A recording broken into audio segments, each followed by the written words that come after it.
There's this lake dock I keep coming back to.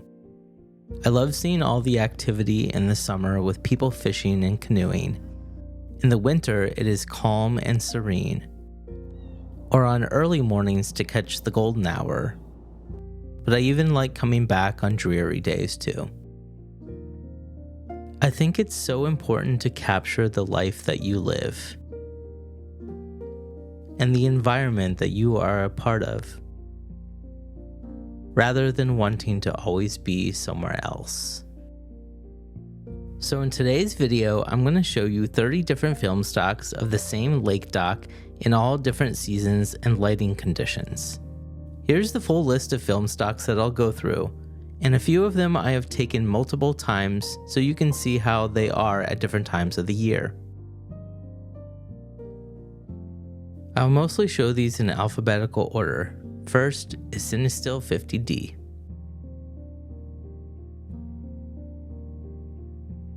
I like the warmth of Cinestill 400D in the winter on sunny days.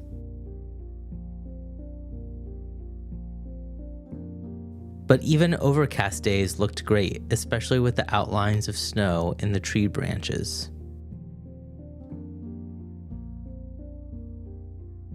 Double Film Jelly is a pre-exposed light leak film. I think it comes from Ultramax. I liked the mix of orange and red light leaks with the warmth of the green leaves. For this Fujichrome Provia shot at the end of Blue Hour, I liked how the satellite becomes the focus of the shot.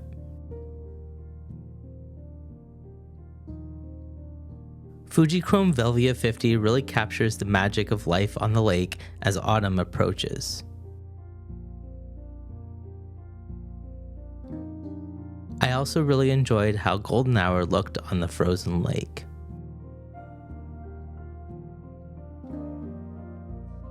Or the bitter cold during an overcast blue hour.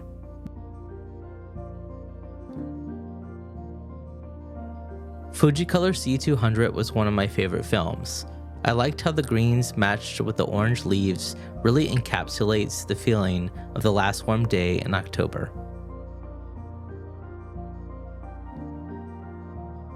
But during the winter, this film gives a much cooler look.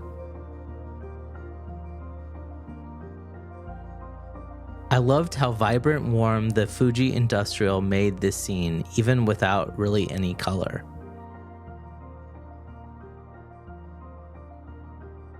While the Fuji Natura was very grainy in the shot, I liked how the tree line rendered.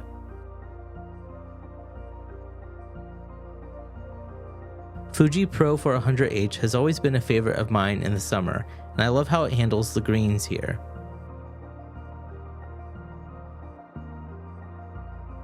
Fuji Acros has such a lovely tonality in the summer with all the reflections in the water.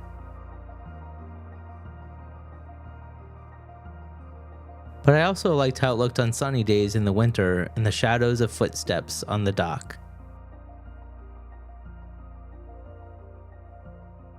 Film Photography Project's Blue Ultra 3 is a very strange low ISO film that turns everything blue.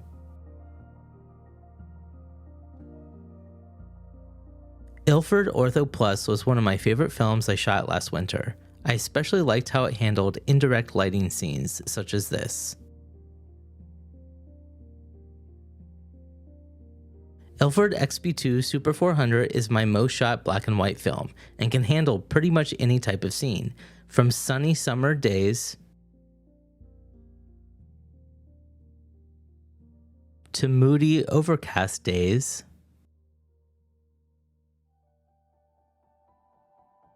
especially on overcast days right after some snowfall left over on the trees. And I liked how it handled sunny winter days as well. Kodak Ektachrome Slide Duplication Film 5071 is one of my favorite films I've shot. It leans very blue or teal, but the reds really pop.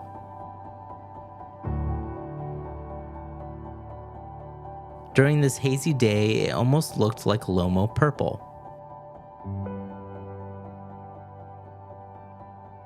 And I liked how it turned this late blue hour scene to have a Velvia type look with pinks and purples.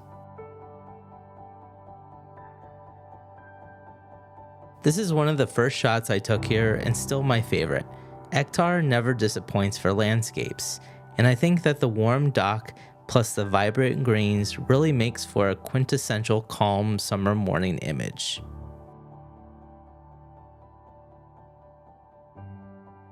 It especially accentuates the orangish glow during golden hour.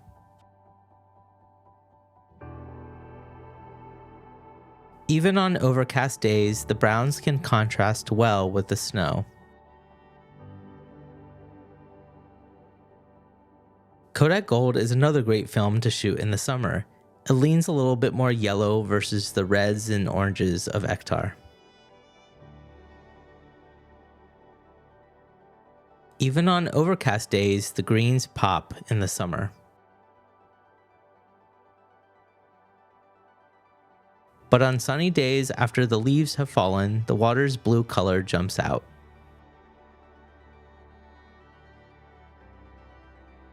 And I think it has a glistening effect on sunny days in the winter.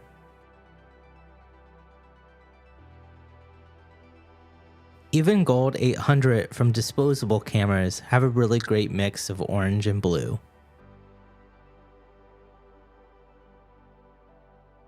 Kodak Portra at 160 is a film I need to shoot more of. I always like the more subtle colors this film gives.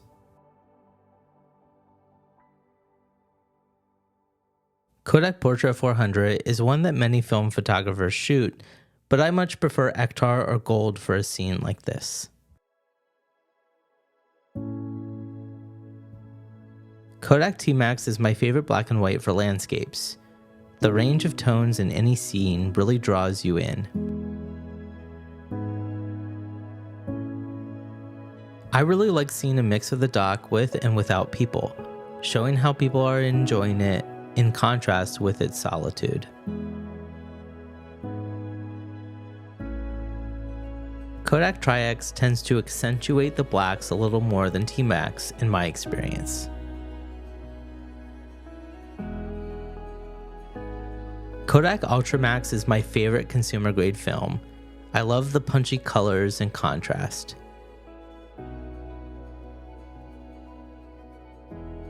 It feels more accessible and even a little bit gritty.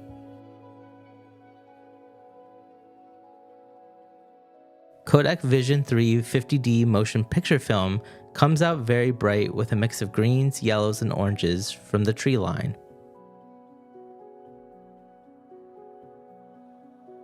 I rarely shoot Lomo Color 100, but I love how it turns out on sunny days in the winter.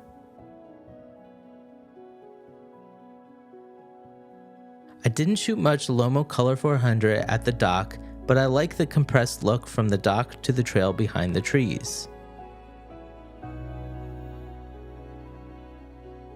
A hazy lens on a TLR camera gave this misty look with Lomo Color 800. Lomo Redscale gave a very fiery look to the lake.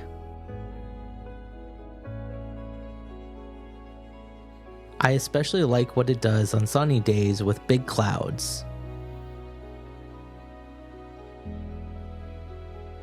What I liked about Lomo Color 92 is it made this strange metallic or mirror-like look in the water.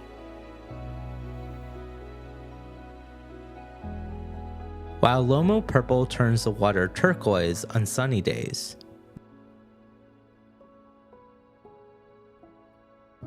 And it turns the brown ground purple on overcast days.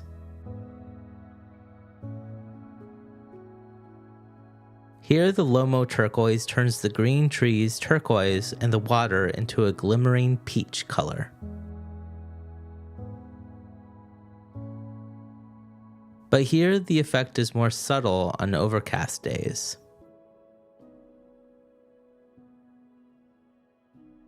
So here's a full look of all the film stocks I've shot at the lake dock to date.